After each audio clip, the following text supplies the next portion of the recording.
Hello, friends. This is Dr. Veepsa from Dallas, Texas, connecting with you live today for this very important session, which I feel is the need of the hour. First of all, my many thanks to the Shreshth Sangam for giving me this opportunity to connect with you, to reflect on what we are going through today, to share my thoughts, and to maybe give a few tips that I can and few informations that I feel are relevant and important for us as a society to try and fight this crisis that we have right now. Before I begin, a little bit about my background here. I am a professor in electronics in Southern Methodist University, Dallas, Texas, and I live here with my family and my two children. I am connected with Shreshth Sangam. I keep following their updates, and I'm really glad that they gave me an opportunity to talk today. So my topic today, which I feel is very relevant, which is affecting us all in different ways, is the stress and education management in children during this time of the crisis. We are going through a difficult phase, this major pandemic that has affected us, the spread of coronavirus. This was becoming so this has become so big, anticipated, and more than the anticipatory effect, it has affected the entire world, taken everybody in the grip. The proportions are so much larger than initially imagined. The lives have changed for people both socially, personally, and professionally. With social distancing, the basic need of humans to interact, to communicate, to participate, to be with one another has been curbed. And these changes have set about new standards and new provisions that have been made to beat this looming threat, and can really be very stressful for people. Difficulty in interacting, difficulty in socializing, difficulty in trying to find out ways to continue our daily lives, our daily routines, our jobs, and at the same time taking care of the family, taking care of children especially. So fear and anxiety about this disease, this can be really overwhelming. Overwhelming for us can cause emotional changes in adults as well as children. And the changes generally can be observed and can be seen in the form of fear and worry in the children, in us about our own health, the health of our loved ones, changes in sleeping and eating patterns, difficulty in concentrating, focusing, trying to remain focused on work or trying to remain focused on our studies, worsening of chronic health problems. So as we all know that this virus is affecting mostly the people who already have some health issues, who are immunities are already compromised, and it's making it worse for them. And that anxiety from the fact that I do have a chronic disease and I may become a victim is making people more stressful, especially the ones who have some lifestyle disorders. And worsening of mental health, of course. Mentally, people are getting worried. There is a constant threat looming that what is the number today, whether the curve has started flattening, how much longer till the time we are still restricted in this environment. So many stress factors. Now, there is no ground rule to the kind of response that one would show to a similar kind of a situation. Everybody reacts differently. Some people are more resilient, well, some are really sensitive and get affected really very quickly. So everyone reacts differently, and this response has a lot to do with your background, your the things that make you different from other people in terms of your mental situation or the situation in life that you are going through at the time right now when this pandemic struck us, and also the community and the surroundings that we live in, the support system that we have. If you're living alone or people like us who are living away from the family, I feel that there is a more effect on the people like us, because these times when you need the support of the family or you need a comforting hand, you try to miss them more, and that makes us more stressful. So people generally who are more prone to stress in a crisis like this are normally the older people and people with chronic diseases, children and teens, people who are helping with the response outbreak, like the doctors, the other healthcare professionals, and the first responders. So they are the ones who are more stressed out at this time. The doctors are staying away, or the healthcare professionals are staying away from their families, and they are spending hours in the hospital at the same time compromising their own security and health. So my focus today, however, is going to be our children, the stress they experience and how they react, and how they can be helped by the parents and the family support.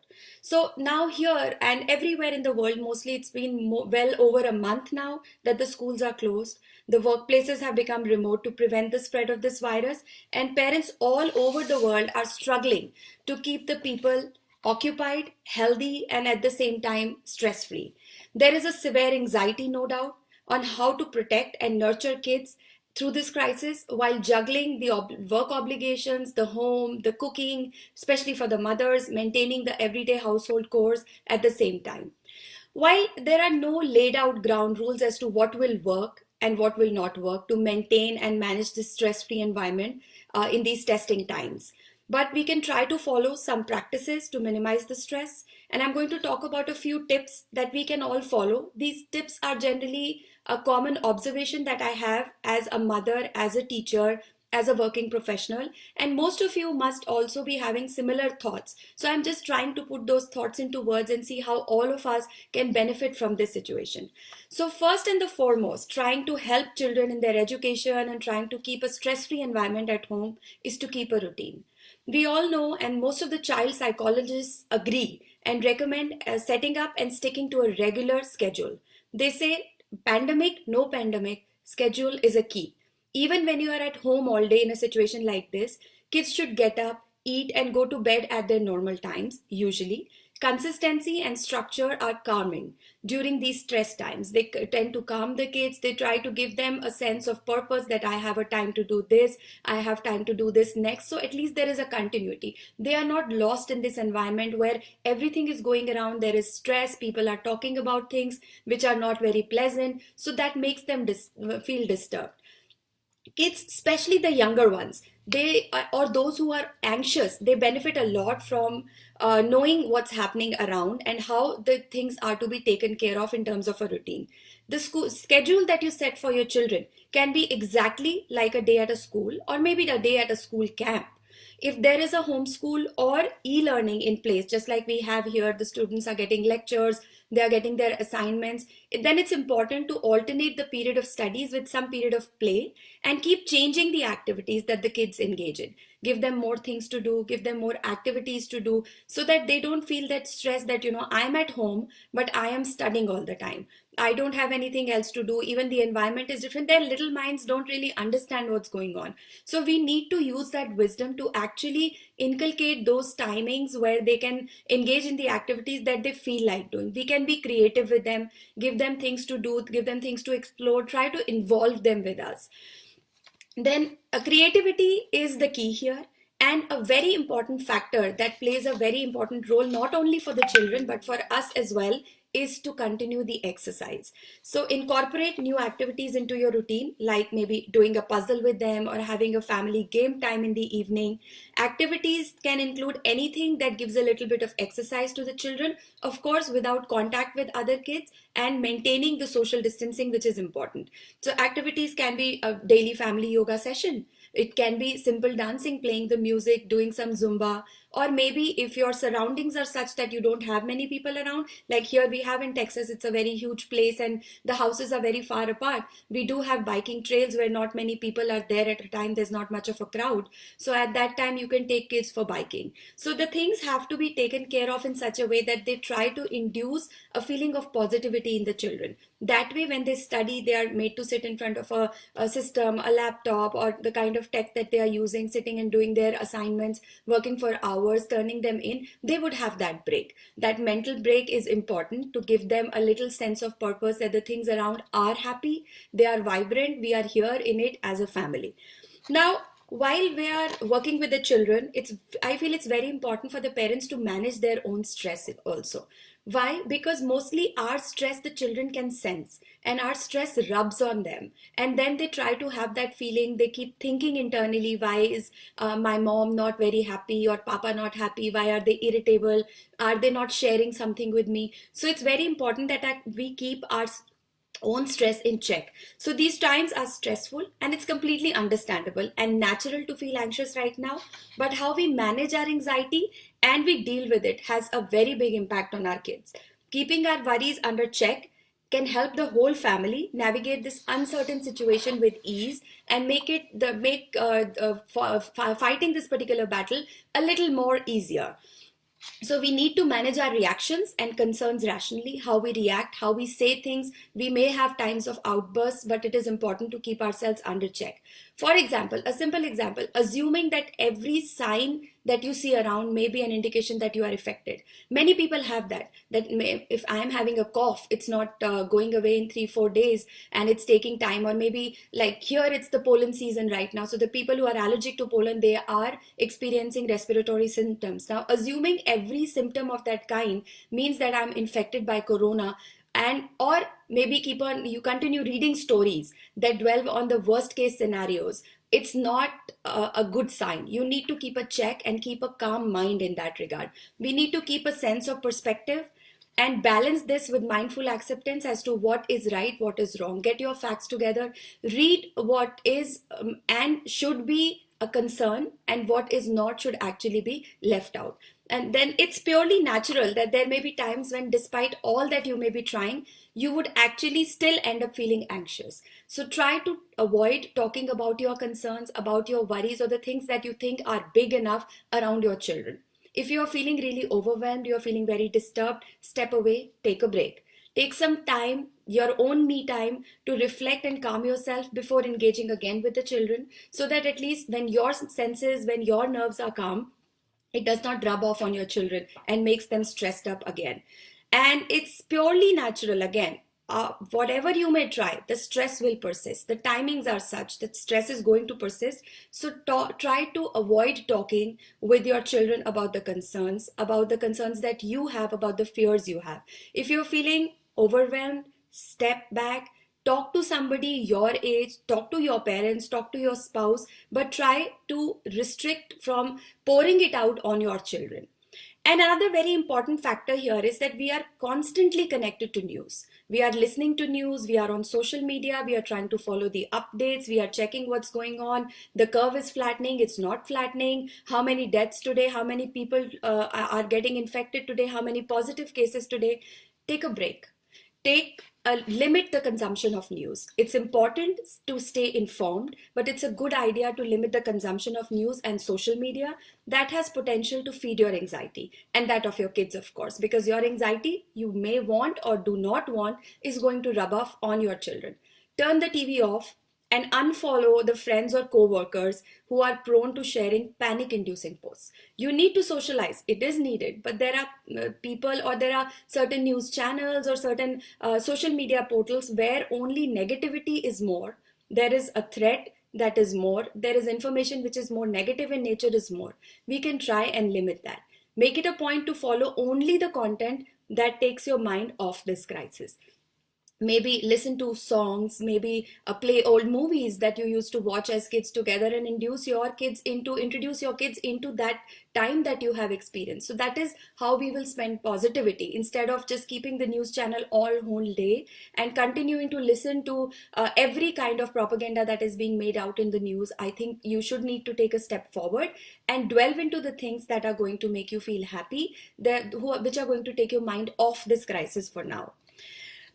Now here again, there is another trade-off that we see over here. There's so the other side of the coin, which says that biggest difficulty that we are facing right now is the many restrictions posed, which is causing us to be disconnected from our family and our friends, not being able to meet them, visit them, and socialize.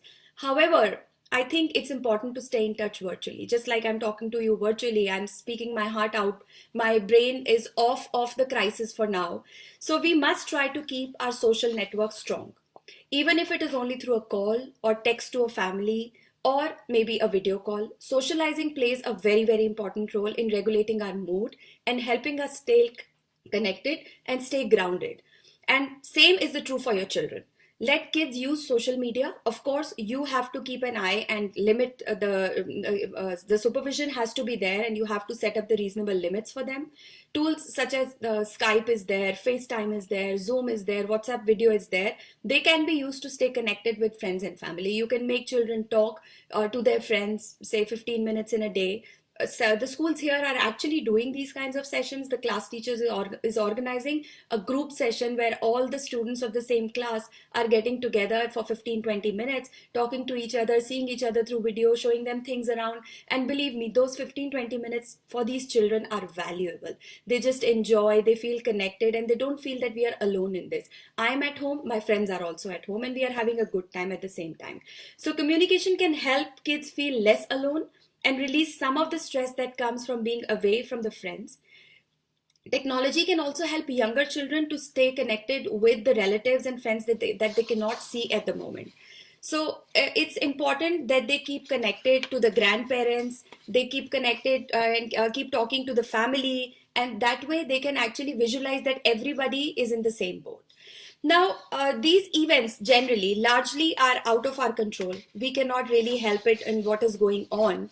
So it's important to be proactive on what you can control, making plans, visualizing what is going to happen in the future. We all know that we are in this together. It's going to take time. It's going to be longer than we expected, but it's all going to be over one day. It may take 3 months. It may take 6 months to make children happy, keep them engaged, make plans with them. That may be the next vacation. Where are we going to do that? How we are going to interact with our family and friends. Maybe there's a birthday party coming up, say 6 months from now. And if God willing, everything goes well, plan for that party with your kids. Keep them involved. It's important to be proactive about what you can control. What you cannot control, just let it be. But what you can control, proactively try to plan. That gives a sense of well-being, that the things are going to be okay, that the things are going to be fine eventually. So making plans helps you visualize the near future. How can your kids have virtual play dates for now? You can plan that, as I said, that through Zoom sessions, through camera sessions, you can have that virtual play dates. What can your family do that would be fun outside later, not now, of course? What your favorite foods you can cook during this time? Plan that. It's a good time to indulge the family, do the things that you never had time for. Maybe try to involve your children in doing that.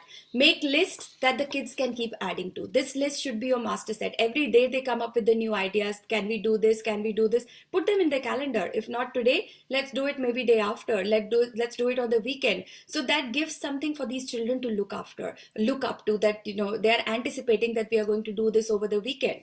What then? Seeing you solve these problems maturely, handling them like an adult, the way you respond in the crisis can be very instructive and, believe me, very reassuring for the kids. They will enjoy, they will feel that everything is under control. My parents know how to handle this, and we will come out of it unscathed, and we will be fine after all of this is over.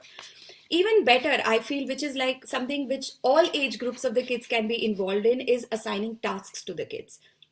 Give them things to do that will make them feel that they are a part of a plan, and making a valuable contribution to the family, that they are doing something which is purposeful, and make sure to encourage them, praise them in the open, and making them feel respected, admired in their efforts. Simple things. I cannot stress enough that how much a child feels appreciated if the child is able to lay down the table, and you are appreciating, oh my god, look at the way you've laid out the table. I don't even know that we could do it this way. Look at the way you've put the cutlery, or maybe clearing the table, or maybe helping, because we all know the household help right now is not there. We are so much used to that household help. Our helpers who come at our house, who are cleaning, who are cooking for us, they are always there. But right now, I think as a family, this can give us a very good opportunity to get together and try to do these things and make it most creative and make it a family fun time. As I said, spend time with each other. Time is what we lack in our day-to-day lives, and this crisis, if nothing else, has given us time to be with one another. This is the time to teach values to our children. This is the time to get to know each other better. Tell them what you would like to see in them as they grow up, as adults, or tell them the stories of your childhood. The times have changed. Keep them involved. Anything that keeps their mind off of this stress, off of this word corona all the time, if that is something that you can do and give to them, nothing more important you can give to them right now than this practical education that you can offer to them. The things that you learned in your age of 30-40 years, if that is something that you can give them to this in this next 2 to 3 months, the kids will benefit from more than what they get from these books and from the education that they have from the books. So I cannot stress enough the importance of talking. As I'm saying, that talking is what makes humans humans. We are blessed with this verbal capability that makes us the social animals that we are. So importance of talking cannot be overemphasized. Experts believe, pandemic or no pandemic, talking to children in clear, reasonable way about what's going on is the best way to help them understand. Let them know what's going on. Don't make it scary for them. They should know. It's important for their general knowledge as well. Important for them to be aware. Like we keep stressing, wash your hands and don't touch your face or your eyes when you're stepping from outside. Clean everything, sanitize everything before you use them. After all, we are all going to become a part of the history. This history, the year 2020, when this pandemic struck, we are all a part of it. So sensitizing the children, letting them know what's going on all around is important, and talk to them. Don't let the things keep hanging. You mentioned that it's scary, wash your hands, it's scary, sanitize the things. Why? Talk to them, try to understand what they have to say, but exercise caution. As I said before, limited consumption of news for us, similarly limited consumption of information for them. Don't share the things that they don't need to know. Don't share the things that are going to make them scared, unless a kid specifically asks. They are listening. So if there is a question, please make sure you answer the question, but don't induce the question that can cause a worry. But if there is a question, you have to answer. Make it creative, make it less scary, make it more understandable, so that they know that this is all something which we all are going through, and yes, we are going to cruise through it, we are going to pass through it, we just have to be cautious, but it'll all be over. So all these things help them ease out. Their questions are answered, but still they are not super stressed about it.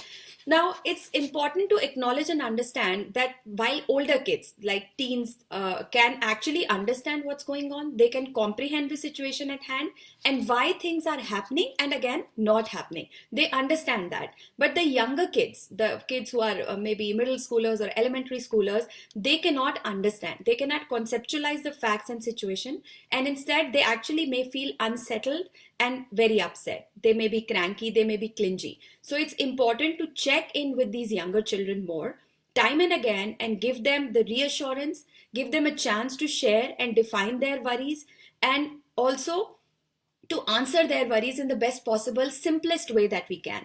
So the behavior of the child will always be an indication. It's a mirror of their mental state, the way they are behaving. If there is a change in their behavior, at times they are not able to put into words what they are feeling. So that time, trying to understand from the symptoms, the signs, and keeping it under check and observing them keenly is what we can do as a parent. So children who are showing, a few examples of this, the children who are showing more tantrums than usual, being defiant or acting out, they may be feeling anxious. That's why they're doing that. It's different from their regular nature.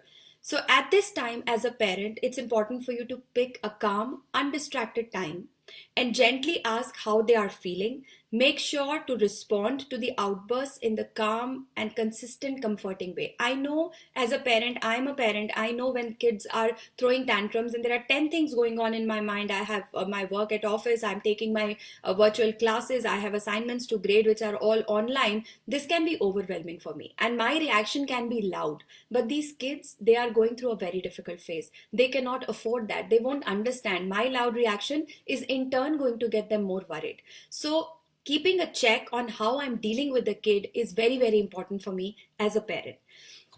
And here, a very, very important point which I'm going to touch upon and which I feel is a highly debatable topic is that, as a parent, under the normal circumstances, we have all certain set standards and rules on how much screen time we are going to offer them, how many snacks in a day we are okay to give them.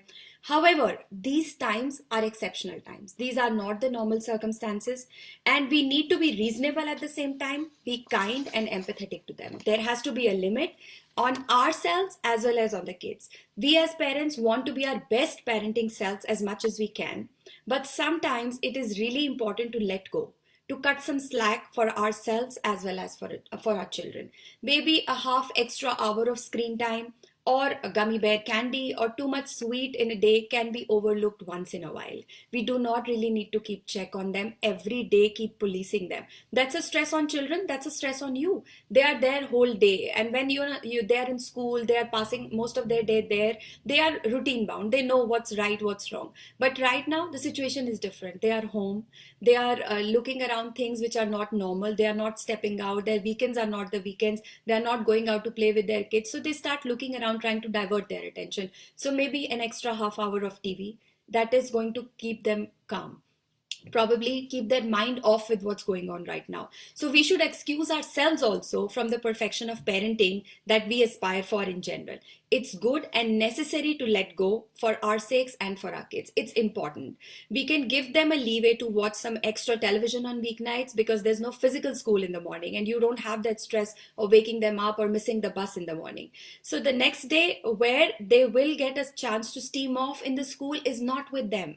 They are not going to the school that, I'm sleeping early, I have to wake up in the morning, and the next day I get that PE, a physical education period with my friends to steam off, to play, or maybe I'm getting a chance to sit in the audiovisual room and watch a story with my friends. That's not happening. They can get their refuge, this chance in these extra 30 minutes and sleep happy. So it's important to understand what's going on, and instead of giving them another stress factor that I'm not allowed to do this, maybe we can be a little flexible at this time.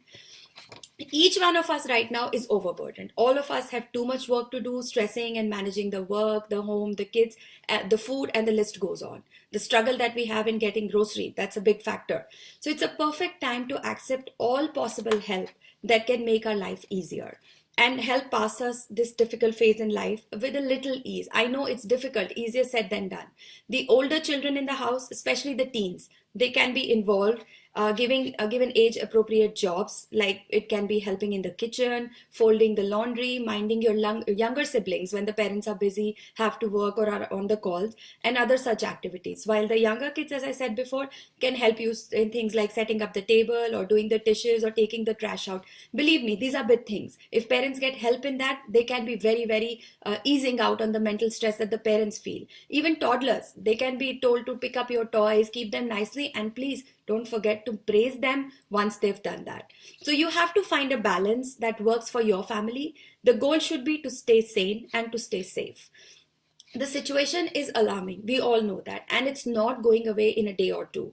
There's a long road ahead. And the only way to keep ourselves mentally and physically safe is to watch for the symptoms. While the physical symptoms are easily distinguishable, you can see somebody's coughing, somebody's sneezing, there's a headache, there's a respiratory concern that are easily identifiable. The mental ones, and especially in the children, they are hidden signs, more so in these little ones. So watch out for these symptoms. Children may respond to stress in the ways by being more clingy. They can be more anxious, they can be withdrawn, they can be more angry, or they can be more agitated. Be there for them to listen, to talk, to teach, and to understand. Research shows that just being in the presence of a compassionate, safe adult can help children calm down. Be that person for your children, for your family. As a family, that's the best you can do to help them out during this crisis. Respond to your child's reactions in a very, very supportive way. Listen to their concerns and give them extra love and attention that they need right now.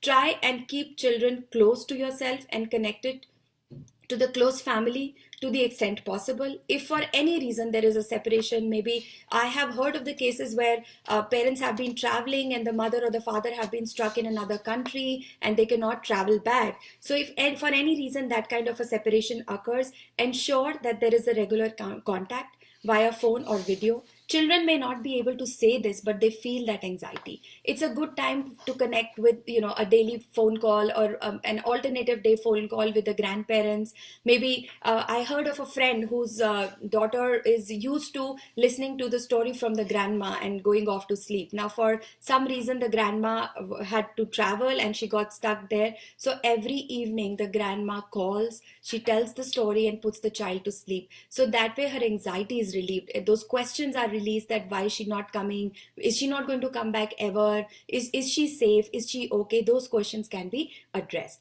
Provide facts to them about what has happened. Explain what is going on now and give them very clear information on how to reduce the risk of being infected in very calming way. I cannot stress enough the fact that instead of making it scary, make it informative, make it knowledgeable for them so that they understand and they help you counter this situation.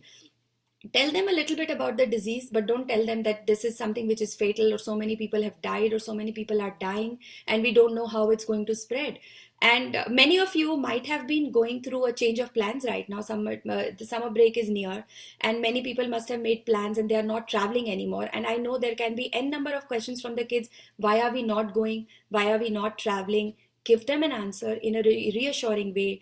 Tell them that we are going to postpone our plans, rebook our tickets, and we are going to go after everything is settled. Don't make it scary, but give them information. Keep them informed. Keep them in loop with what is going on. And as I said, limit yourself from the overconsumption of news.